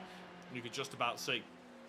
But as I was saying, Alex, he broadcasts and commentates, pretty much does exactly what I'm doing here on a Wednesday night for the iRacing Legends League as well with NXTGEN. It's just a brilliant job. If you are a fan of Alex's work, then make sure, I can't believe I'm doing this because it's technically, I'm advertising away from my channel, because the reason why I couldn't do it as well is the fact that I am running a Pure GT sim series. Well, not running it, but I'm covering it on a Wednesday night with Chris Knox. But actually, so that meant that Alex stepped in and learnt iRacing, learnt SDK, which is the broadcasting software, and the timing towers you can see all around the self. And he is actually in. He's doing a fantastic job at doing the Legends League as well. They get really good viewership. And if you are around 8 o'clock on a Wednesday night, then make sure you tune in, because it's fantastic. It's a series that is a lot like Skip Barber's and MX-5s. It's just a lot of sliding around, really close action, no aero, and the guys love it as well. Thank you very much to... Now I'm going to go ahead and attempt this name. And I'm going to go ahead and prematurely apologise, because I think I'm about to butcher it. But Valdemar Montes? I'll replay it. I'll replay it on stream. You guys can tell me how you think you're going to pronounce that. And if you are the person in question, then do let me know if you can spell it phonetically. I want to try and get your name right. I'm not brilliant with names, so I apologise if I do butcher it. But thank you very much for the follow. Regardless, it's brilliant to have you along. So, Aaron Taylor not having it all his own way so much, as we're about to reach over the 20-minute mark of this second race. It's about the same time as if we're on the feature race. The checker flag will be dropping around about now, or at least be on the final lap. So it's interesting, actually. We're about the same position as we were as well as the 2 minutes cross. So I think about similar times that we're seeing put in by the drivers for the first race and the second race now. The reason why that is slightly interesting is because you would often see in a series or an evening where you have 2 separate races that are quite drastically different in terms of race length, maybe they come up with different strategies, or not necessarily even strategies, but different setups for sure. A setup which maybe churns the tyres away, but you know you're going to be quick and on the optimal pace for 20 minutes. Obviously, you can fuel appropriately as well against a setup maybe that has to last a 45-minute race. And I've mentioned this before. I think we were at Daytona, where you have quite often differing opinions almost of what constitutes an endurance race. And a lot of people who are used to endurance races will definitely not classify 45 minutes as endurance. This is basically a sprint. And to be honest, anything up to about 3 or 4 hours for those drivers is a sprint. You know, the people that sort of specialize in doing the VLN rounds, you know, proper endurance series where you're doing 4, 6, 8, 12, 24-hour races. You know, to them, this isn't even a stint. You know, when you're doing a 12-hour or 24-hour race, even with you in a team of 4, you're probably looking at doing a stint of about 90 minutes to 2 hours. And if you're doing less than that, then you're in the pits more, and therefore you waste a lot more time than the other drivers. I haven't done that many endurance events, I would say, before. Probably a 45-minute race is probably about as far as I could handle in terms of driving on a sim. But it's, I'll tell you what, let's just cut to the action here at the moment, because Holman is putting everything at Taylor here, isn't he? Taylor, he's getting, and what's happening in his car will probably be the fact that he's now having his mirrors filled up with the blur of what looks like fairly close to a Shell Oil Ferrari. Let's face it, but it's a Chevrolet, because Alex Everett is the only driver in a Ferrari at the moment. But he's having just red blurring left, right, and centre in his mirrors, and he's certainly going to be trying his hardest to just ignore that, make sure he's hitting his braking zones, and make sure he's hitting his apexes. Because the last thing you need to do, I mean, even today, I can give you an example. The last thing you want to do is be driving in your mirrors. My girlfriend picked up her first ever car today at the age of 27. She picked up her first ever car, a lovely little Kia Picanto GT Line S thing. It's a very nice little car. But because it's her first ever one, she hasn't driven that much. She's about 6 years or something. She hasn't driven that much. So, going through Central Leeds, which is where we had to go through when we picked the car up, I was leading the way just to make sure that she could follow me and go into the right lanes and stuff like that. But I found myself looking in the mirrors more than I was looking forward. And even in a road car, you can imagine if you're looking in your rear view mirrors more than you are looking forward, all of a sudden a traffic light might turn red, or a car might be stopped in front of you and you have to sort of slam the brakes on. And that happened maybe once or twice in the journey that we had today. Now, if I was doing 30 miles an hour, you can imagine that if you're doing 150 miles an hour down into the Parabolica or into the chicane, then it's all of a sudden, you know, if you start looking in your mirrors, 150 miles an hour, the distance is a lot greater that you need to actually be pinpointing where your braking is. If all of a sudden you look back forward, you miss your braking zone, you're doing 150 instead of 30, you're not going to get the car stopped, are you? So the idea that Holman is having at the moment in filling Taylor's mirrors, making sure he's putting off the driver in the Porsche, is the fact that he's trying to make sure that he's looking in his rearview mirrors at the point where they go into the braking zone, so he misses his braking zone. The GTEs, as we know from Daytona, lock up very easily.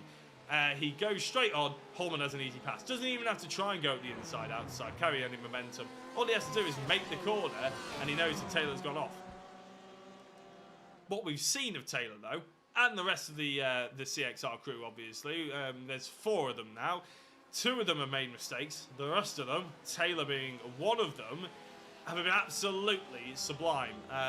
Yeah, not put a foot wrong at all. So I'm sure an experienced sim racer in general, will know that that's exactly what Holman's trying to do. That doesn't necessarily mean you're immune to it. You see drivers flashing the lights as well. Works under the same principle. If you flash the lights, there we go. Holman must be watching the stream. Flash the lights into the braking zone. That's exactly what he did. And he jinked out as well to try and put the car off. If you're in the nighttime races or anything like that, if you're looking at an endurance race, maybe there's GT3s, GT4s, TCRs and MX5s, a lot like there is in the VLN, virtual VLN, VVLN, that I've covered a couple of times with Year 1 TV.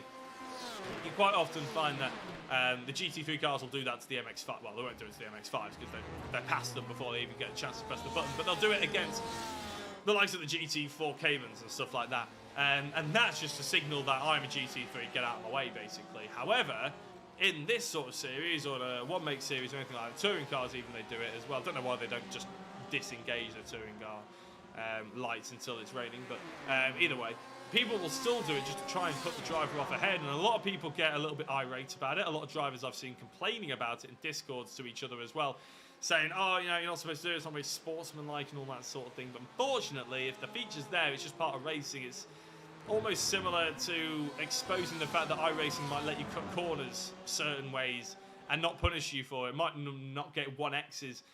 For instance, Hodges and Lack haven't had an off track at all this race, but they've probably cut one or two corners quite significantly. Then you might say, oh, that's an off track, but they're just playing the game. They're playing the system. They know that if they go and cut the corner coming out of Ascari, if they cut it right, or if they go wide coming out of Ascari, and maybe can gain that extra mile an hour or two, the game won't punish them. If the game doesn't punish them, then it's fair game. Some series like to try and put a driver steward in, but it doesn't always work. Looking further back, though, there's some action here. Neil Andrews in one of the CXR cars going past Miles Owens in the TCE machine, and then just ahead of them is Sam Holman and Paul Scott. So as we just turn away from me prattling on, we can actually see that there is some real tasty, spicy action going on between 8th and 9th, and then 10th and 11th as well. And to be honest, not entirely sure which way to look. However, Holman is knowing exactly where to go because he's gone to the inside. He's defended that off from Paul Scott, who looks like he's just ran a touch wide there, and I think he might be under attack from Neil Andrews now. I'm not sure what happened to Neil Andrews. Maybe we'll see. Has he had a crash? Michael Seals had 2 more crashes, and Chris Knox has had one as well. But doesn't look like Neil Andrews has had one. As he looks on the inside, he's had one now with Paul Scott, who cuts across the track. And Neil Andrews there. Let me know your opinions on that one. We'll obviously have a look at it. To be honest, actually, I say we'll have a look at it. To be honest, there's not a replay. It hasn't actually registered as a proper crash. So we'll try and look back at it. I'm going to embarrass Chris Knox and Michael Seal a little bit here, though. What's happened to them? So this is Michael Seal. He's ahead of Paul Scott at the moment. And again, that rear end, I think he just needs to whack the brake bias maybe a little bit backwards, because it seems that he's pitching the car in too much on the front end, and it's not agreeing with him on the rear end. Yeah, Martin, why weren't you here this evening? A bit of a shame to not have you along. Chris Knox, oh, that's the incident that we saw already, actually. And Michael Seal, this is the incident that we saw. So actually, he'd already done it. This is after the incident that we just saw. So actually, since then, it's been a fairly quiet and simple race. Michael Seal there, going for a little bit of a spin. Here's Sam Holman, and he's got a friend for company in Neil Andrews, hasn't he? Oh, Holman knows exactly where to try and put the car, but can he do it and brake late enough and make the corner? He sees a puff of smoke coming from his rear wheels. He makes another puff of smoke as he doesn't make the corner, and he goes over. He took the course too narrow. Paul Scott flying through and taking all of them, but he's going to have to give it back as Holman gets a little bit of a bump out wide. That's unnecessary, I would say, and it's caused a huge crash of Miles Owens as well. Oh my days, now that hasn't come under as a crash either. Miles Owens, hopefully he's got back going, and he has indeed, with a little bit of a worse for wear looking Porsche now. That's Matt Acton, his teammate, going through, so that has gained Matt a few places. Paul Scott, I tell you what, I think, I know a commentator should remain impartial. I think it was a bit aggressive by Andrews to come all the way over. That's not the racing line, unless he had somebody up his inside. Who would it have been? Sam Holman potentially up his... Oh, he's letting him through. Neil Andrews is letting him through. Neil Andrews just dropped back into the pits. Oh my days, there is drama all over the place. He's had a crash. Now, I think this is just him pulling over, to be honest. Yeah, going through the second Lesmo Society, he's having enough. I think, yeah. Not sure. We're going to try and see what on earth happened there. So we're going to start it from here. This is Paul Scott going through on Miles Owen. No, it's not. No, starting from there, sorry. Alright, we'll start it from here. This is Neil Andrews going through. So we see that there's a little bit of... We'll slow it down. So let's face it, Holman doesn't make the corner. Paul Scott just tries-ish to make the corner. I think he just gives up the ghost. He goes straight on, airborne, and over. Now... Neil Andrews going to have to keep an eye out on here, because if we go onto his roll bar, we'll play it now. Now, he hasn't got anybody up his inside. And it's just, he just turns into him by the looks of it. Unless he's got a damaged car. I'm gonna try and give him the benefit of the doubt here. So I'm gonna let it play with the roll bar. Has he got a damaged car? Nope. I would say that's pretty close to running someone off the road, to be honest. As close as you can get.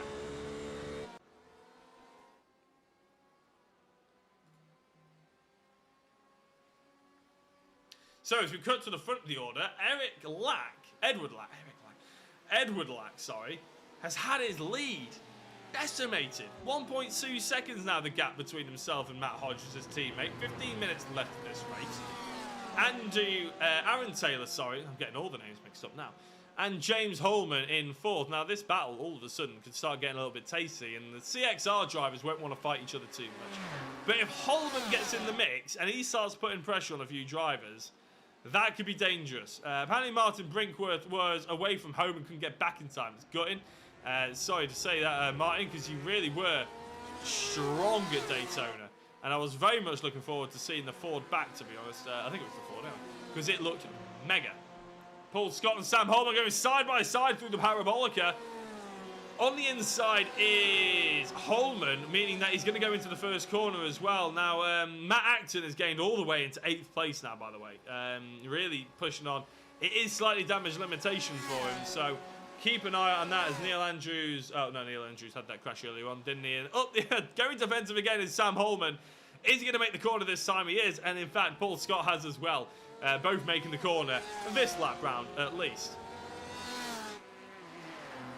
Tell you what, this is going to get very tasty, isn't it? Let's have a look. See if we can go on board with a chasing James Holman. Not sure if there's any relation to Sam. I'm sure Sam will probably send me a text if there is or isn't. Now I've mentioned it. Actually, he's racing, isn't he? So he probably won't.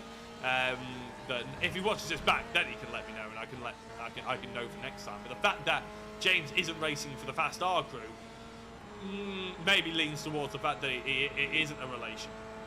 Because I would imagine... Oh, it's a huge move up the inside though with the CXR Black Machine. Aaron Taylor, I wasn't expecting that. I don't know if Taylor was either, but it's going to be a huge move if he comes off. Side drafting is going to be key here now. Will he be able to get that tighter exit? And is that going to be a good exit for him? He's having to slot back. And towards the inside is Aaron Taylor. Tell you what, whoever's tuned in for this, you've tuned in for a good one, because the GTE Next Gen Grid Engineering League is a fantastic showcase of talent here. At the inside goes Holman. It's going to be tight. They must turn each other around. No, fantastic respect between the two of them. Brilliant driving between Holman and Taylor. Just sublime. How on earth you get into the turn one at Monza that close, that narrow, and not make contact and spin each other around astounds me. I've seen drivers give so much more room than that going into the corner and then just taking 5 of the cars off. It's astonishing. Congratulations to those guys. And please, please don't let it be over, because this is fantastic. Great driving, says Phil McDougall as well. It absolutely correct, Phil. This is astounding. And fantastic to have the CXR guys and James Holman, whoever on earth he's racing for, whether he's a privateer or not, jump into the league. I mean, last week at Daytona was exciting enough, and then all of a sudden you get these new drivers come in, and they just throw the cat amongst the pigeons, don't they, really, and give us something to watch as well. Thank you very much to all of them as we enter into the final 10 minutes. We're about to go. It's going to be, well, tense. I think we've seen that Holman twice having thrown it up the inside, once into the Parabolica and twice into the first corner, and yet neither of them have actually come off yet. I need to take a breath. I need to take a drink of water. I don't think, although I thought last time Holman's not going to make a move into this one. No, he hasn't. I'm just going to take a quick drink of water, because I feel like I'm going to need my voice for the next 10 minutes. And I feel like you guys probably want a little bit of a break from my voice.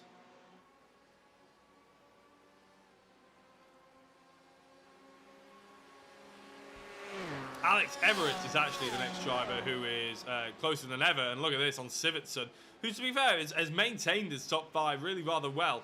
But if you're looking at lap times, Alex Everett is absolutely smashing it, really. He's about 0.4 of a second quicker per lap than the driver who he's chasing down. Miles Owens and Sam Holman going side by side. Hopefully they're all enjoying themselves a little bit more than they were in the first one, as I thought Holman got past Taylor then on the timing tower, but it wasn't to be. It's just one of them set a quick sector lap time.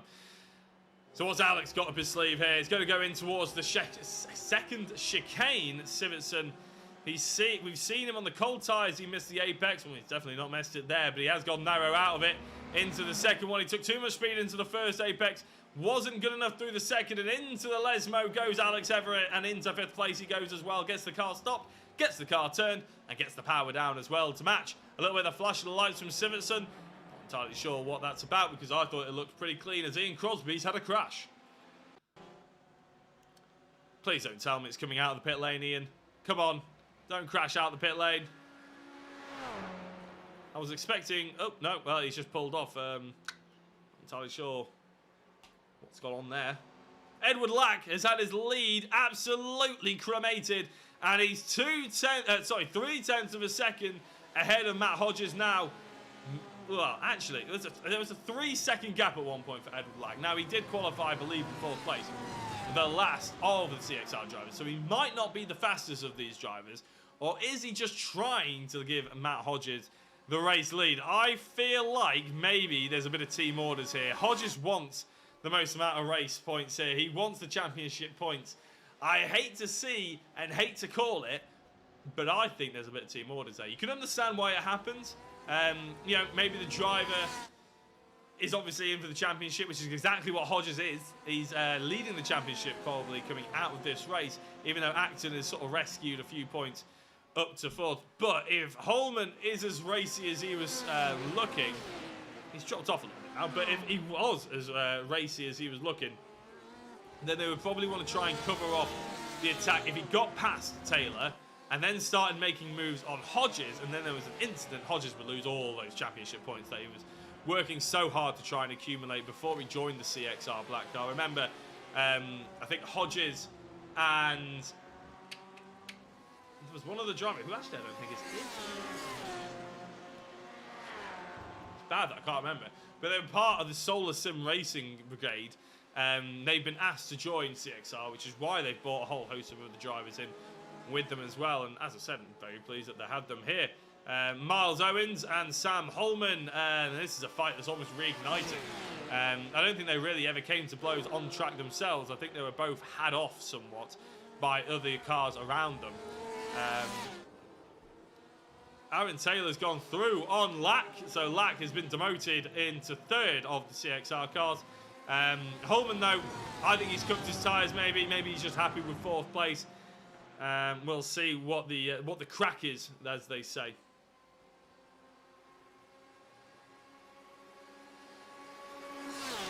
KTE is wondering if Lack just got too comfy. Didn't notice his lead slipping away. Well, there's every opportunity, there's every chance, but it looked like he was, for about 10, 15 minutes. To be fair, we haven't looked at him since about 15 minutes into this race until now.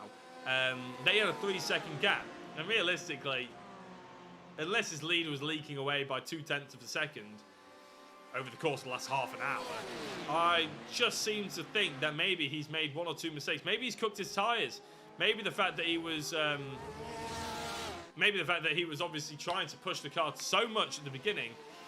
Maybe his driving style wasn't as smooth as the other drivers. But now he's sort of latched onto the back of these two. He's not dropping away. I don't know. He's got the the slipstream to help him drag himself along, but he's still not being dropped. And James Holman, who obviously we saw was so close, not necessarily as close, and he's not gaining either on Lack. So certainly not being lackluster in pace now, is he? That's for certain. I think there was always that joke was about to be said. Apologies about that. It was almost too obvious, but it was so obvious that if I didn't say it, it was going to be noticed. Tell you what, now we're cutting to him now, because on that last lap, Matt Acton put a purple time in. And to be 40 minutes in, and to stick that purple lap time in a 44.4 is pretty special. If you want a comparison, his championship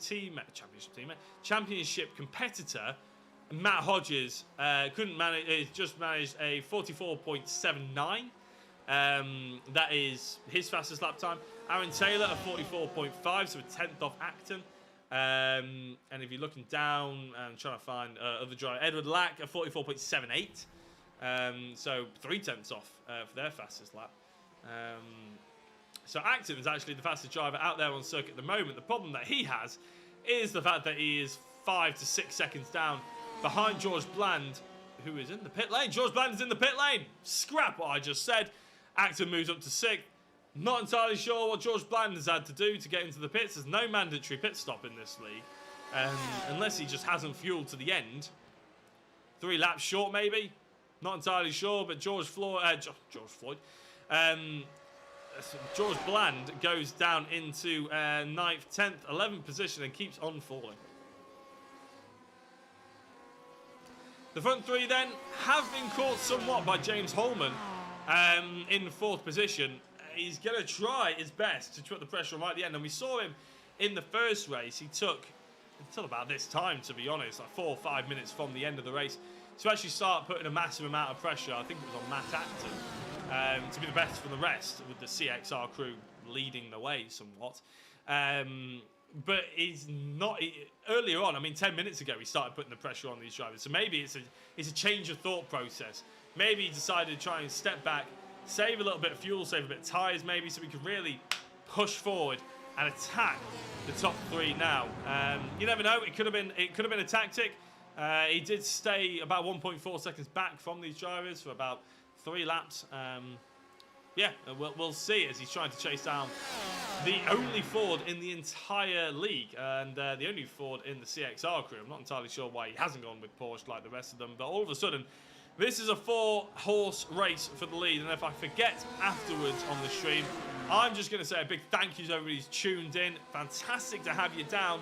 If you have given a follow, my blessings. Thank you very much. My biggest thanks. If you've given a like, that's brilliant. Commenting and getting involved, awesome too.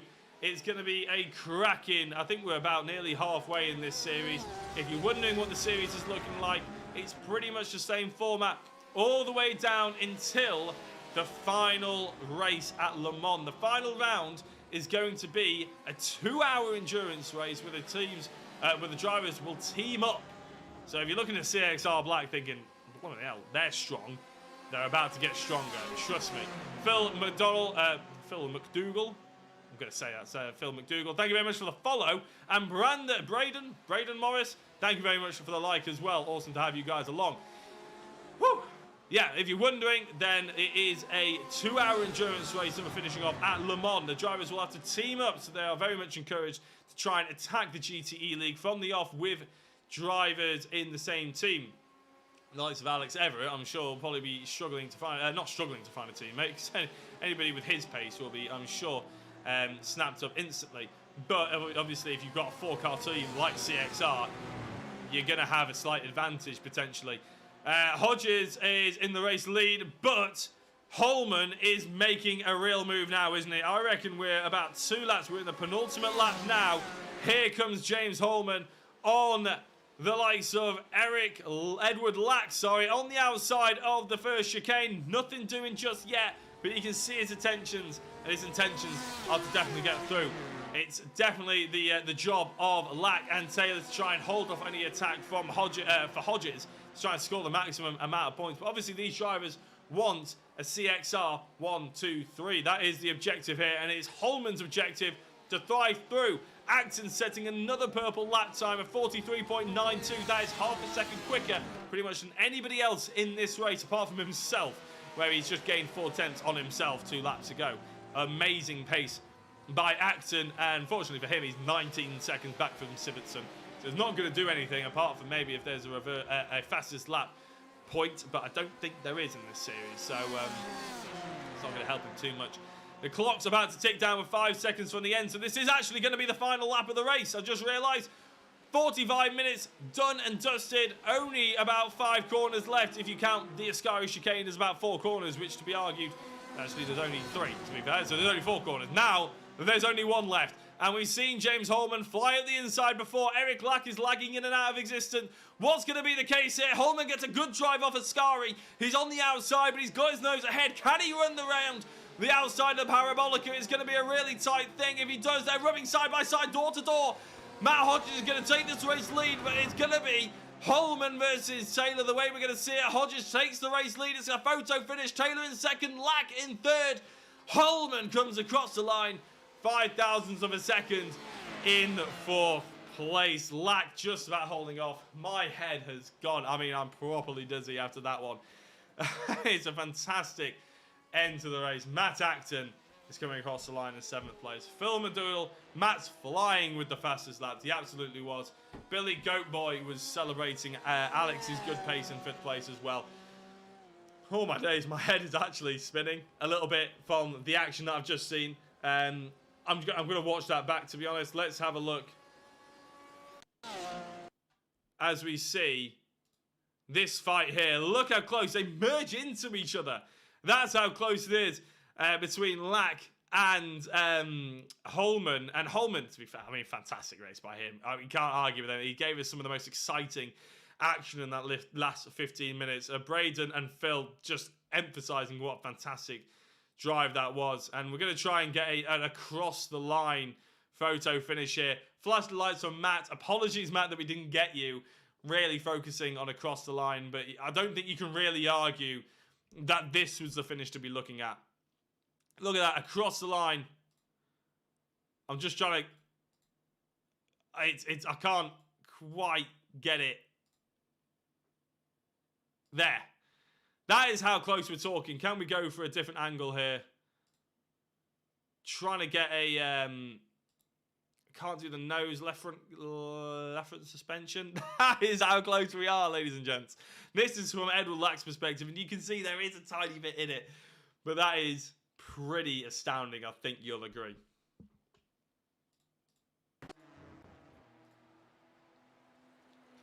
So, as we wait for all the drivers to cross the finish line, I'd like to say a big thank you for everybody who's tuned in. I hope you enjoyed that. I mean, it was worth it. That 45-minute race was absolutely spectacular. And the results are in now.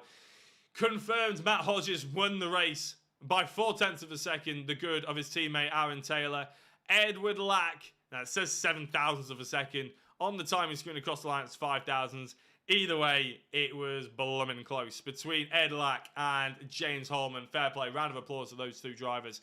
Alex Everett in 5th place in the end, putting in some good lap times, but he wasn't too close by the end, unfortunately. He couldn't get involved. Eric Sivertson was in 6th place. Matt Acton was flying in with the fastest laps of the race in 7th, sorry. Paul Scott was in 8th. Sam Holman found himself in the top 10 this time round after what was a disappointing first race, I think he'll admit. Miles Owens was in 10th, then Jean Lietro was in 11th. George Bland in 12th, Jochen Siggert in 13th, Ian Crosby 14th, 15th was Michael... Well, I'll tell you what, actually, I just realised I got ahead of myself.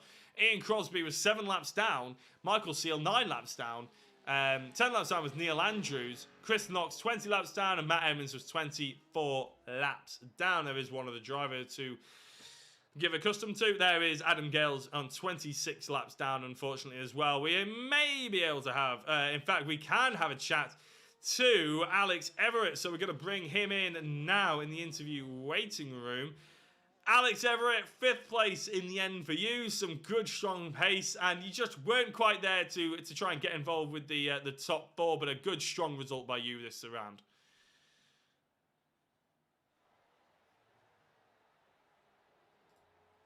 Sorry there, Alex. I've just realised that you're not actually coming through on the stream. Sorry, 1 second. Just trying to get in a different source. Hopefully you're coming through. Give it a test, Alex. Mic check, 1, 2, Ian Die. Yeah, there you go. You're coming through. I have made that mistake before, unfortunately. Matt Emmons did a 10-minute interview once, and I didn't have him coming through on the stream at all. But yeah, you heard the question. You can start your answer again. Well, thank you for the comments on the strong race. Sadly, earlier on in the race, a bit of a dive bomb from somebody. I did give them room, but they still managed to come up into me. It might have been netcode, but hey-o, that's how it goes. Down to 14th, and it was real good fun coming back through the pack. Just a shame I did get taken out, because I think I could have challenged for amongst that amazing battle that happened ahead of me towards the end of the race there.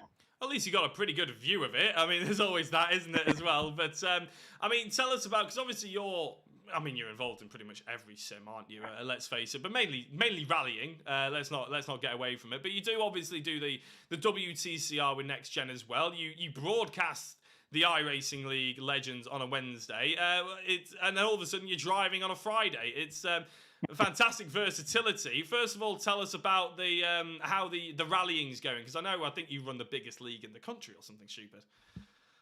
I think we do. Well, I'll have to check on that one after. But yeah, over at Crest Autosport, yeah, we run a rally league that does rallies every week. It's going very well. We've got a regular turnout of 200 drivers, and we're about 5 rounds into our World Championship, which is a season-long event. It's going very well in terms of organisation. Driving-wise for me, not going particularly well. I've had a bit of bad luck here and there. But yeah, it's very good fun, and it's a great community we've had going for nearly 5 years now.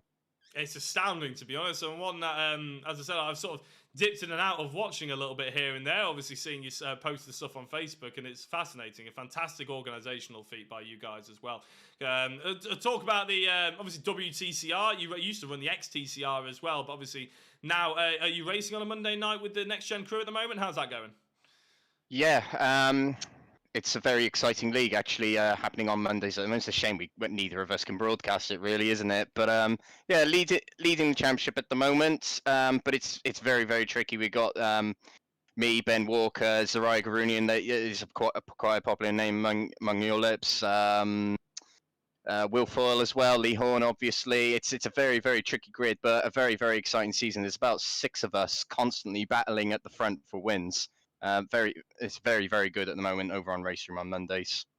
Yeah, a bit of a shame, as you say, that neither of us can actually broadcast it, because it was always very exciting, wasn't it? Talking of broadcasting, though, you're broadcasting the Legends. Now, talk us through that, obviously, because that was, you had to learn SDK and iRacing broadcasting for specifically that series, and it's a big series to have as your first one. Yeah. My first broadcast, you could probably tell in my voice I was very nervous, but that was more technical nervous, trying to get used to the program. But yeah, Jamie just sort of saw what I was doing on Race Room and caught onto it and got me involved in iRacing. And it took me a few races to really, well, I'll be honest, to actually like broadcasting on iRacing. But now we're further into the season, I've got more familiarity with iRacing and the program SDK. Taking a few hints and tips from you, of course, learning from the best. It's I'm I'm thoroughly enjoying it now, and it's a fantastic season, featuring many real life drivers like this series is. Lots of drama as well, particularly the last race just gone at Silverstone, where the 2 championship leaders came together on the final lap of the final race. But yeah, it's been a bit of a learning curve, but I am thoroughly enjoying it. I can. You do a cracking job on these, Jack, put it that way.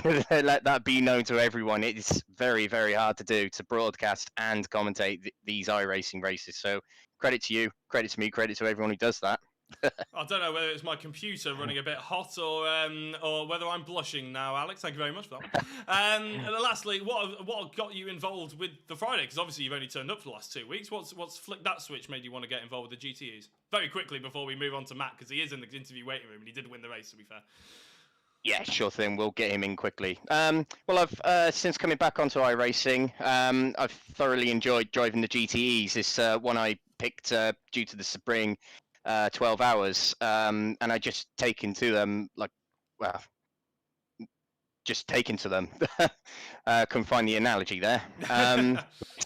I saw Matt was doing this league, and I asked if I could get involved part-time, because with as you know, with what I'm doing on Wednesdays, Mondays, Tuesdays, and every other day, you know, my commitment is questionable in this league, unfortunately. But having done the last 2 races, I really enjoy it, and I'm definitely going to be getting involved with the rest of the season and next season potentially. Yeah, I think I've been speaking to Matt Emmons as well. He's got some plans for next season that sound very exciting, along the same lines as what we've been doing this evening, but almost making it sort of bigger and better. Alex, thank you very much for jumping in. Is there anybody you would like to give a quick shout out to before we run and chat to our race winner? Thanks to the Jacko Racing fans. Thanks to the NXTGEN fans for watching. Glad you enjoyed it. Hope you enjoyed it. Glad you enjoyed it. I'm sure they enjoyed it after that finish. Honestly, when you watch it back, you'll be stunned. Thank you very much, Alex. We'll let you go. If you can move yourself back into the interview waiting room, we'll bring in Matt Hodges. Cheers, mate. And that was Alex Everett. And now I am going to bring in our race winner. We've left him waiting for long enough. Matt Hodges, congratulations on that one, Matthew. It was an extremely exciting finish in the end. Not necessarily for you, but for your teammates. Yeah, well, I've got some teammates now, which is a plus point. I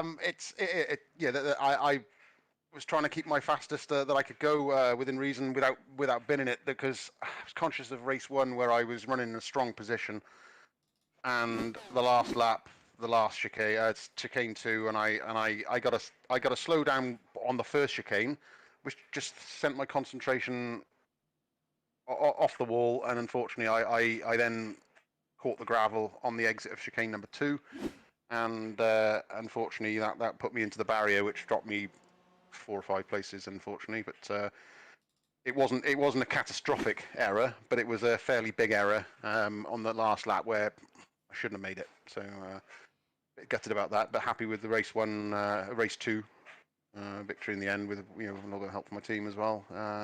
So it was all good. Yeah, talk us through, obviously, your new team, because I think it's fair to say they've turned up and dominated, haven't they? CXR, obviously, I think you sent me a message a couple of weeks ago, or a couple of days ago, I can't remember which one, it all blurred into one, to be honest, saying that, obviously, it was you were running with SSR, weren't you? And now obviously, you're running with CXR. How's that sort of come about? Originally SSR was, we were teammates with Acton and Milo. We were running the team, but it wasn't getting big enough. It was an interim team, shall we say, and we were thinking of the name, and then we did a livery, and we got a few drivers that were running, but we weren't running as regularly as a few of the guys wanted to run. And I'm a bit more less official races and more do a few leagues and having a bit of a lark about and enjoying my time, and that's all it was. But I've since joined CXR. Good group of guys, get on well, and there are handy pedalers as well. So they're benefiting me in pace, certainly in helping certainly with setups and that sort of thing.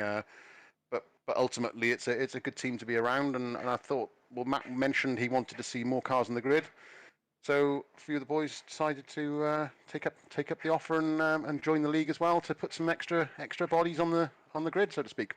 Well, put extra bodies on the grid. It lost my voice, unfortunately, because they gave us so much drama as well, especially Edward Lack and James Holman at the end. There was absolutely stunning. Speaking of Edward Lack, obviously your teammates haven't come in for an interview or anything, so I'll ask you a little bit. Was there any team orders in that second race?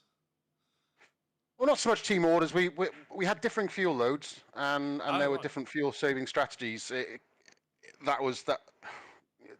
Differing plans, but ideally it was keep it clean and assist each other if we can, and get to the end of the race without putting in the barrier. Yeah, well, that's appreciated, and obviously it worked for you in the end, didn't it? Talking of the, because I suppose if we're looking at the championship, you probably will have lost the lead of the championship after race number 1 here tonight. You will have regained it after this second race of the evening as well.